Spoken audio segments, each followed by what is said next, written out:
le cas Hispano. Alors, de quoi s'agit-il? L'entreprise Hispano est titulaire d'un compte auprès de la Société Générale le 31 octobre de l'année N. Alors, le solde du compte 512 Société Générale est débiteur de 8 351,70 €. Le solde du compte de l'entreprise Hispano est créditeur de 9 523,20 € sur l'extrait de compte envoyé par la banque. Alors, je mets envoyé par la banque, mais j'aurais pu dire sur l'extrait de compte que l'on voit sur Internet. De toute façon, le principe est le même. Alors, vous voyez qu'on est bien d'accord, vous voyez que les deux soldes à la même date ne sont pas les mêmes. L'état de rapprochement va consister à partir des informations qu'on va voir sur les deux comptes et ou dans l'énoncé pour, j'allais dire, dans le cadre d'un examen, comment faire pour faire coïncider les deux soldes. Alors, regardez bien. Après rapprochement des deux documents, compte 512 dans le grand livre chez Hispano, extrait de relevé bancaire et pointage des opérations, la différence entre les deux soldes peut s'expliquer par le fait que, alors vous comprenez ce qui se passe, vous prenez le 512 chez vous, vous prenez le relevé de compte bancaire, vous me suivez, et vous pointez chaque chiffre que vous avez débité chez vous, donc crédité à la banque, crédité chez vous, donc débité à la banque. Est-ce que vous comprenez? Si vous voyez les deux mêmes montants débité une fois chez nous, crédité une fois à la banque, ça veut dire que l'opération a été enregistrée chez les deux. D'accord? Et quand on pointe, il ne reste à la fin que justement ce qui a été enregistré chez nous et pas à la banque, on le voit, et ce qui a été enregistré à la banque et pas chez nous. Est-ce que c'est clair? D'accord? Donc, par exemple, on fait ça et on s'aperçoit de quoi? Que le chèque LP, etc., tiré à l'ordre du fournisseur Madrid, n'a pas encore été présenté à l'encaissement montant 463,90. Deuxième chose, que le virement bancaire du client Bilbao, il figure sur l'extrait de compte de la Société Générale, mais n'a pas encore été enregistré dans les comptes de l'entreprise Hispano pour 707,6 €. Vous voyez, dans cet exemple simple, à titre pédagogique, on ne voit apparaître que deux différences entre les deux. D'accord? Eh bien, regardez comment on va faire l'état de rapprochement bancaire. Et c'est comme ça qu'il faut faire, surtout. D'accord? Donc, regardez bien. C'est un petit problème de rigueur, tout simplement. Là, on met les libellés, très bien. Là, deux parties. Le 512 chez Hispano, autrement dit, la banque chez nous. Et puis, à côté, nous à la banque. Donc, compte Hispano, la Société Générale. Deux colonnes, débit-crédit chez l'un et chez l'autre. Et regardez bien, on commence. Solde avant rapprochement au 31-10 N. Dans le cas d'un examen, vous ne pouvez pas l'inventer, ça. D'accord? On a bien dit que le solde était débiteur le 512 chez nous pour 8 351,70 et que nous, à la banque, notre solde était créditeur de 9 523,2. Est-ce qu'on est d'accord? Alors maintenant, on regarde, quand on a pointé, on voit des différences. Première différence, qu'est-ce qu'on nous dit? Le chèque, LP, etc., tiré à l'ordre du fournisseur Madrid, n'a pas encore été présenté à l'encaissement, montant 463,90. Alors, qu'est-ce que ça veut dire, ça? Est-ce que vous comprenez que ça, est-ce que ça veut dire que ça a été enregistré dans notre comptabilité? C'est clair? Donc, ça veut dire, si vous préférez, que dans les 8 351,70 de solde au 31-10, ce chèque est déjà intégré à l'intérieur. Ça va, c'est clair pour tout le monde? En revanche, on nous dit, mais la banque, elle n'en a pas tenu compte. Est-ce que vous êtes d'accord? Regardez bien, tout simplement. Le chèque, libellé, etc., etc. Chez nous, il n'y a rien à faire puisque ça a été déjà enregistré. Mais par contre, à la banque, regardez ce qu'on va faire. On va bien débiter le compte, nous, à la banque, on va le débiter pour 463,90. Est-ce que vous comprenez ça? Est-ce que vous comprenez le fait qu'on débite dans ce cas-là, nous, à la banque?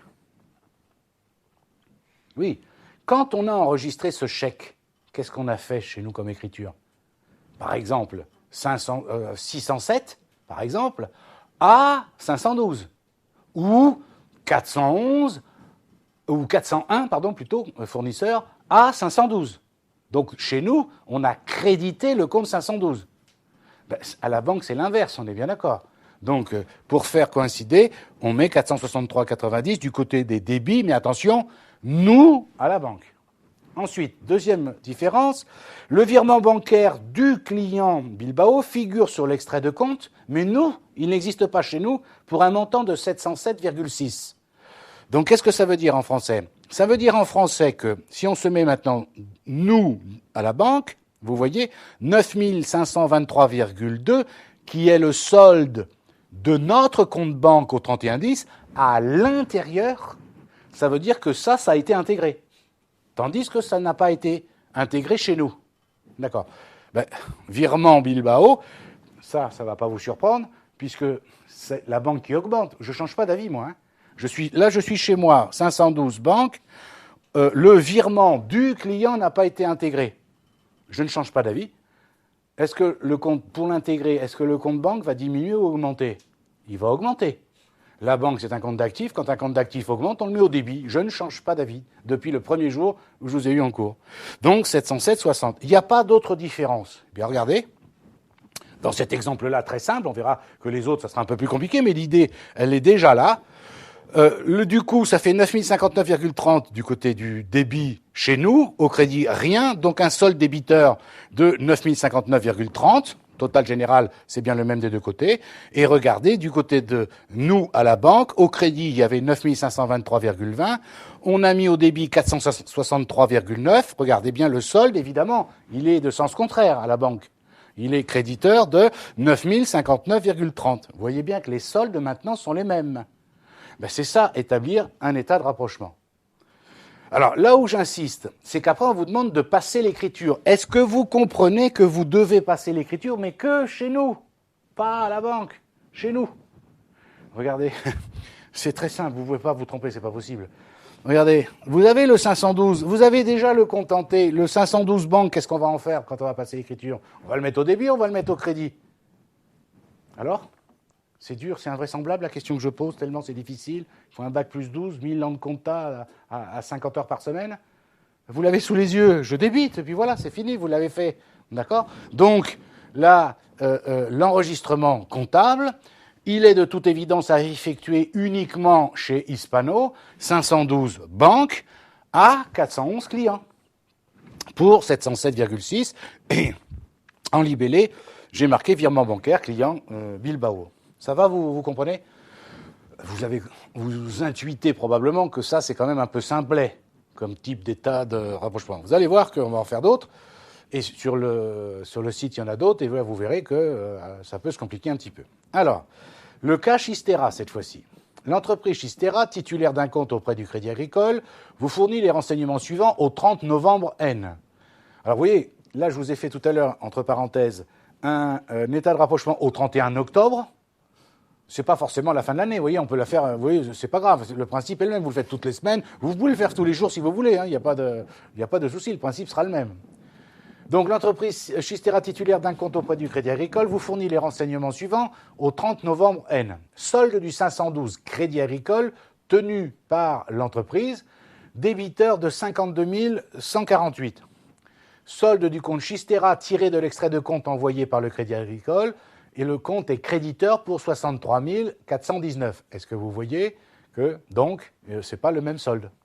Donc, évidemment, il faut chercher les différences. Donc, la différence entre ces deux soldes peut s'expliquer par les constatations suivantes.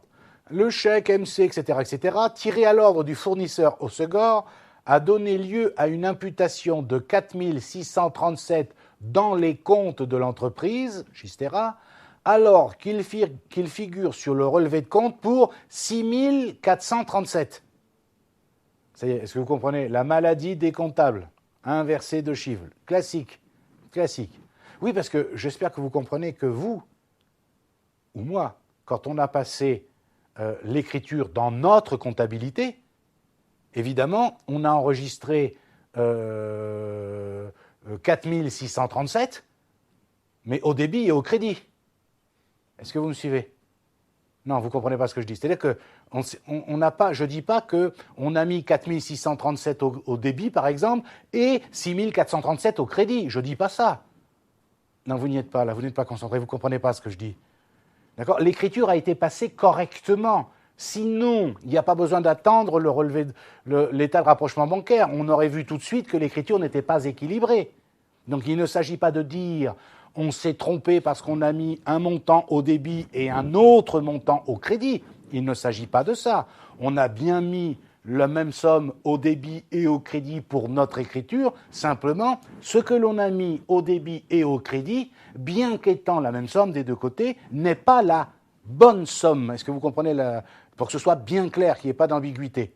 D'accord? Donc je répète, un chèque tiré à l'ordre du fournisseur au Segor a donné lieu à une imputation de 4 637 dans nos comptes, alors que sur le relevé bancaire, c'est 6 437 qui apparaît. Et après vérification, il s'avère que ce dernier montant est exact. Ce que je vous disais tout à l'heure, autrement dit, c'est la banque qui a raison, c'est pas nous. En clair, présenté différemment, sur le chèque que nous avons rempli, il est bien écrit 6 437, mais dans nos comptes, en enregistrant l'écriture, on a enregistré 4 637. Ça y est, vous me suivez bien? D'accord. Deuxième chose, le virement du client Jérôme, figurant sur l'extrait de compte à la date du 29 novembre, n'a pas été enregistré dans les comptes de l'entreprise, montant 5 239 €. Le chèque LP 65 458, tiré le 27 novembre à l'ordre du fournisseur BAC, n'a pas encore été présenté à l'encaissement, 8 082 €.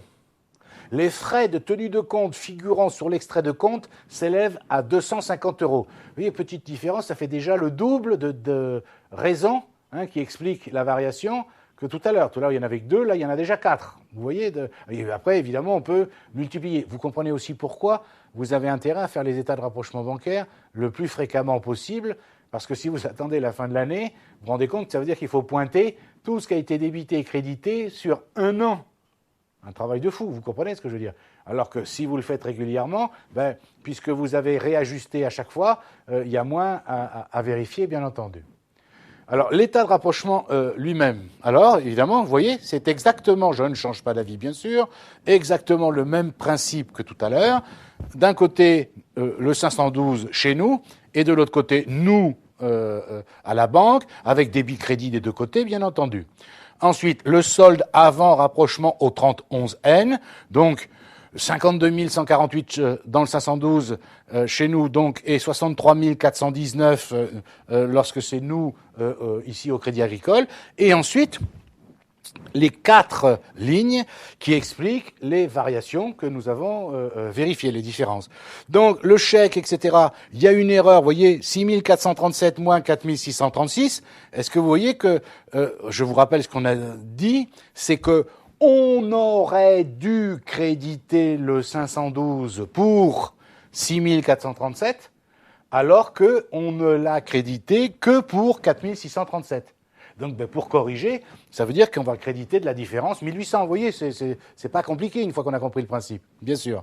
Ensuite, qu'est-ce qu'il y a? Le virement du client Jérôme, nous, on ne le savait pas, donc on n'a pas passé l'écriture.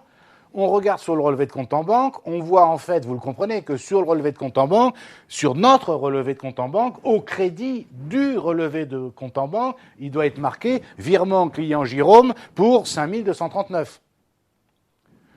Nous, on ne le savait pas. Ça veut dire qu'il faut l'intégrer maintenant. Mais on l'intègre où chez nous? Au débit, puisque ça augmente le compte en banque. Très bien. Après, un chèque à l'ordre de BAC, nous, on l'a enregistré, donc il n'y a rien à faire chez nous, mais la banque ne le sait pas encore. Donc du côté bancaire, je vais débiter 8 082 €.